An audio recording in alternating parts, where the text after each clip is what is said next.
Imaginez une Mars jeune, il y a environ 4 milliards d'années. Bien différente de la planète rouge que nous connaissons aujourd'hui, elle ressemblait davantage à une jumelle de la Terre primitive. Représentez-vous un globe enveloppé d'une atmosphère dense, beaucoup plus épaisse qu'aujourd'hui. Cette atmosphère, riche en dioxyde de carbone et en vapeur d'eau, piégeait efficacement la chaleur du jeune Soleil, créant un effet de serre puissant. À la surface, l'eau coulait en abondance. De vastes océans s'étendaient sur les basses terres de l'hémisphère nord, bordés de côtes sinueuses et de deltas fluviaux animés.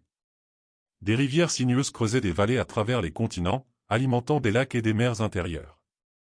Les précipitations étaient probablement fréquentes, sculptant le paysage et alimentant un cycle hydrologique actif, semblable à celui de la Terre.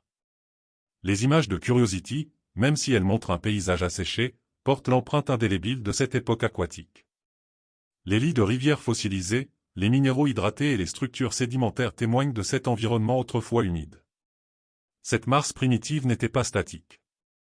Une activité volcanique intense façonnait la surface, créant d'immenses volcans comme Olympus Mons, le plus grand volcan et la plus haute montagne du système solaire. L'activité tectonique, bien que moins prononcée que sur Terre, remodelait également la croûte martienne. Un champ magnétique global enveloppait la planète, la protégeant du vent solaire nocif, tout comme le fait encore le champ magnétique terrestre aujourd'hui.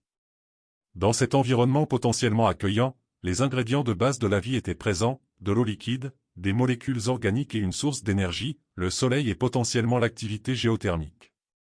Bien que nous n'ayons pas encore trouvé de preuves définitives de vie passée sur Mars, les conditions étaient réunies pour que la vie puisse émerger et prospérer, au moins sous des formes microbiennes simples.